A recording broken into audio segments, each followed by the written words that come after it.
MT cartridge যেগুলি উনি আর কি অথরিটি থেকে যেটা হলো যে রাজেন্দ্র থেকে ওখান থেকে ওনারা কিনে এনেছেন। এটা ইন্ডাস্ট্রিয়াল ইউজ হয় এবং এটা আমরা একটা সংবাদ পেয়েছিলাম যে এরকম কিছু এখানে আছে। সেই সংবাদের প্রেক্ষিতে পুলিশ এখানে আসার পর আমরা স্থানীয় সেনা ক্যাম্পে খবর দেই এবং তারপরে এই সংবাদ পাওয়ার পর আমিও চলে আসি। চলে আসার পর আমরা বিভিন্ন পর্যায়ে কথা বলেছি এবং ক্যাপ্টেন সাদমান সাহেব ছিলেন, আপনারা দেখেছেন, তিনিও একেবারে সেনা চ্যানেলে সব চ্যানেলে কথা বলেছেন এবং এটা লেজিটিমেট ওয়েতেই এখানে এসেছে এবং খুব দ্রুত ইন্ডাস্ট্রিয়াল ইউজের জন্য এটা আবার লেজিটিমেট ওয়েতে চলে যাবে। ধন্যবাদ সবাইকে। হ্যাঁ, এবং এটা জিডি করেও রাখা হবে। পুলিশ সুপার জানাচ্ছিলেন যে এখানে যে প্রায় 13 থেকে 14 টনের মতো যেই গুলির খোসাটে অর্থাৎ যে গোডাউনে পাওয়া গেছেন, দুপুর সূত্রে খোঁজ পাওয়ার পরে কিন্তু সেনাবাহিনী সেখানে উপস্থিত হয়। হওয়ার পরে কিন্তু এই ঘরটিতে পাওয়া দেখে প্রায় 13 থেকে 14 টন গুলির যে খোসা পাওয়া যায়। সেই খোসা কিন্তু পরে সেনাবাহিনী, পুলিশ এবং পুলিশ মহোদয় ওনারা প্রায় ঘন্টা কয়েক এখানে তদন্ত করে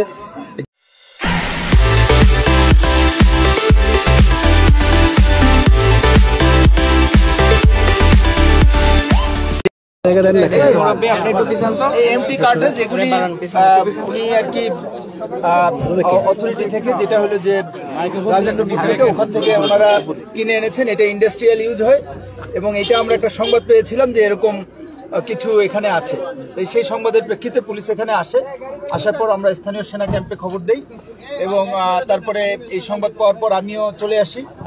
চলে আসার পর আমরা বিভিন্ন পর্যায়ে কথা বলেছি এবং ক্যাপ্টেন সাদমান সাহেব ছিলেন, আপনারা দেখেছেন, তিনিও একেবারে সেনা চ্যানেলে সব চ্যানেলে কথা বলেছেন এবং এটা লেজিটিমেট ওয়েতেই এখানে এসেছে এবং খুব দ্রুত ইন্ডাস্ট্রিয়াল ইউজের জন্য এটা আবার লেজিটিমেট ওয়েতে চলে যাবে। ধন্যবাদ সবাইকে। হ্যাঁ, এবং এটা জিডি করেও রাখা হবে। পুলিশ সুপার জানাচ্ছিলেন যে এখানে যে প্রায় 13 থেকে 14 টনের মতো যেই গুলির খোসাটে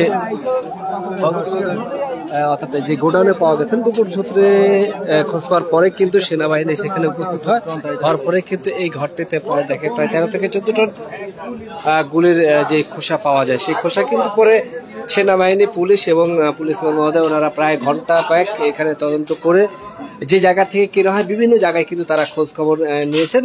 তারপরে কিন্তু দেখে যে না, এটা হচ্ছে তাদের বৈধতা আছেন এবং এখান থেকে প্রশাসন যিনি কিনেছেন মালিক ওনাকে কিন্তু বলেছেন যে এখানে তাৎক্ষণিক যে গোলানোর যে পরবর্তীকালে কারখানাতে যেন অতি দ্রুত যেন পাঠিয়ে দেয়, এটি কিন্তু প্রশাসন জানিয়েছেন। এই ঘটনার পরপরই কিন্তু এখানে উৎসুক জনতার যে একটা ভিড় দেখছেন।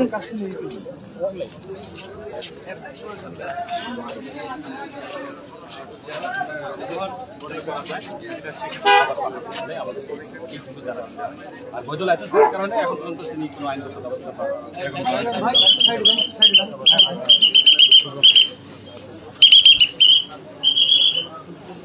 আমরা এখানে একটু গণমাধ্যম কর্মী যারা আছেন, আমরা দাদা সর্বশেষ কি জানতে পারলেন? সর্বশেষ জানালো যে আমাদের পুলিশ মহোদয় যখন এইগুলো ইনভেস্টিগেশন করে বাইরে এসে যেটা বললো সেটা হচ্ছে যে সাংবাদিকদের উদ্দেশ্যে, সেটা হচ্ছে যে এই যেটা গুলি খোঁজা পাওয়া গেছে সেটা আসলে প্রক্রিয়া মধ্য দিয়ে অর্থাৎ বৈধভাবে তারা এটা পারচেজ করছে।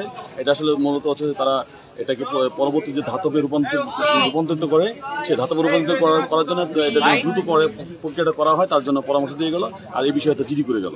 এটা উনি যেটা আমরা বুঝলাম সংবাদকর্মীরা যে এটা আসলে মানে কোনো অন্যায়ভাবে কোনো কিছু হয় না, এটা অবৈধভাবে না, এটা করা হয় না, অবৈধভাবে করা হয় না, সেটা যথাযথই নিয়ম প্রসেস মেনটেন করে সেটা কেনা হয়েছে। এটা যেহেতু পরিত্যক্ত এবং সেটা ইউজলেস, তাই এটাকে পরবর্তীতে ধাতবে যেটা করবে সেটা করে এটা আবার মেশিনের যে রূপান্তরিত হবে। ধন্যবাদ আপনাকে। যে কারখানার মালিক সেখানে উপস্থিত আছেন, আমরা কারখানার মালিকের সাথে একটু কথা বলার চেষ্টা করবো।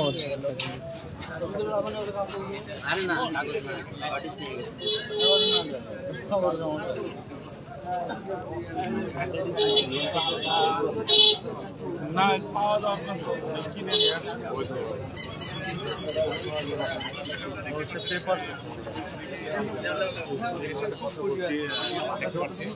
এটা বাইরে আসছে ওইভাবে অপশনের মাধ্যমে কিছু লাভের আশায় কিনছে।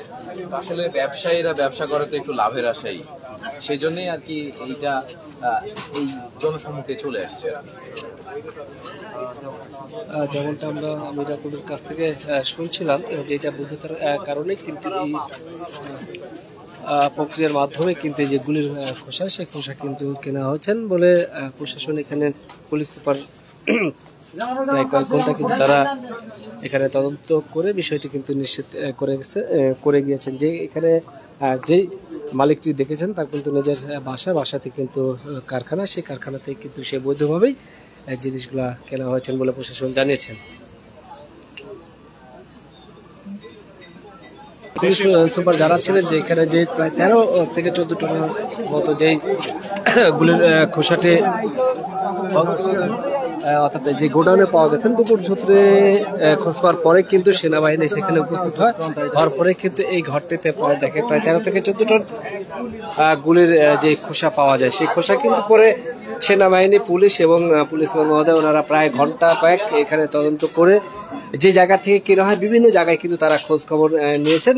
তারপরে কিন্তু দেখে যে না, এটা হচ্ছে তাদের বৈধতা আছেন এবং এখান থেকে প্রশাসন যিনি কিনেছেন মালিক, ওনাকে কিন্তু বলেছেন যে এখানে তাৎক্ষণিক যে গোলানোর যে পরবর্তীকালে কারখানাতে যেন অতি দ্রুত যেন পাঠিয়ে দেয়, এটি কিন্তু প্রশাসন জানিয়েছেন। এই ঘটনার পরপরই কিন্তু এখানে উৎসুক জনতার যে একটা ভিড় দেখছেন।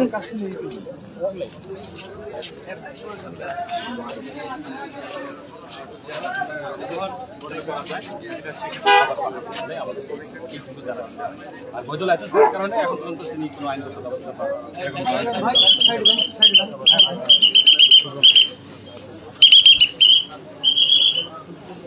আমরা এখানে একটু গণমাধ্যম কর্মী যারা আছেন, আমরা দাদা সর্বশেষ কি জানতে পারলেন? সর্বশেষ জানালো যে আমাদের পুলিশ সুপার মহোদয় যখন এইগুলো ইনভেস্টিগেশন করে এসে বাইরে এসে যেটা বললো সেটা হচ্ছে যে সাংবাদিকদের উদ্দেশ্যে, সেটা হচ্ছে যে এই যেটা গুলি খোসা পাওয়া গেছে সেটা আসলে প্রক্রিয়া মধ্য দিয়ে অর্থাৎ বৈধভাবে তারা এটা পারচেজ করছে।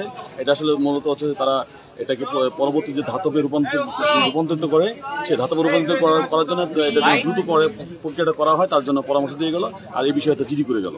এটা উনি যেটা আমরা বুঝলাম সংবাদকর্মীরা যে এটা আসলে মানে কোনো অন্যায়ভাবে কোনো কিছু হয় না, এটা অবৈধভাবে না, এটা করা হয় না, অবৈধভাবে করা হয় না, সেটা যথার্থই নিয়ম প্রসেস মেনটেন করে সেটা কেনা হয়েছে। এটা যেহেতু পরিত্যক্ত এবং সেটা ইউজলেস, তাই এটাকে পরবর্তীতে ধাতবে যেটা করবে সেটা করে এটা আবার মেশিনের যে রূপান্তরিত হবে। ধন্যবাদ আপনাকে। যে কারখানার মালিক সেখানে উপস্থিত আছেন, আমরা কারখানার মালিকের সাথে একটু কথা বলার চেষ্টা করবো।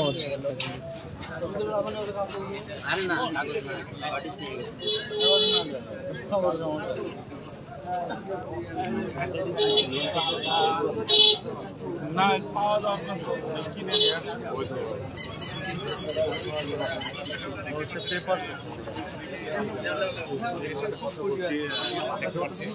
এটা বাইরে আসছে ওইভাবে অপশনের মাধ্যমে কিছু লাভের আশায় কিনছে। আসলে ব্যবসায়ীরা ব্যবসা করে তো একটু লাভের আশাই, সেই জন্যই আর কি এইটা এই জনসম্মুখে চলে আসছে। যেমনটা আমরা আমির আকুলের কাছ থেকে শুনছিলাম, যেটা বৈধতার কারণে কিন্তু এই প্রক্রিয়ার মাধ্যমে কিন্তু যে গুলির খোসা, সেই খোসা কিন্তু কেনা হয়েছেন বলে প্রশাসন এখানে পুলিশ সুপার ঘন্টা কিন্তু তারা এখানে তদন্ত করে বিষয়টি কিন্তু নিশ্চিত করে গিয়েছেন যে এখানে যে মালিকটি দেখেছেন তার কিন্তু নিজের বাসাতে কিন্তু কারখানা, সেই কারখানাতে কিন্তু সে বৈধভাবেই জিনিসগুলা কেনা হয়েছেন বলে প্রশাসন জানিয়েছেন। চেষ্টা করে থাকি। তো সবাই ভালো থাকবেন, সুস্থ থাকবেন, অবশ্যই এফডিডি লাইভ 24 এর সাথে থাকবেন। Thank you so much. আল্লাহ হাফেজ।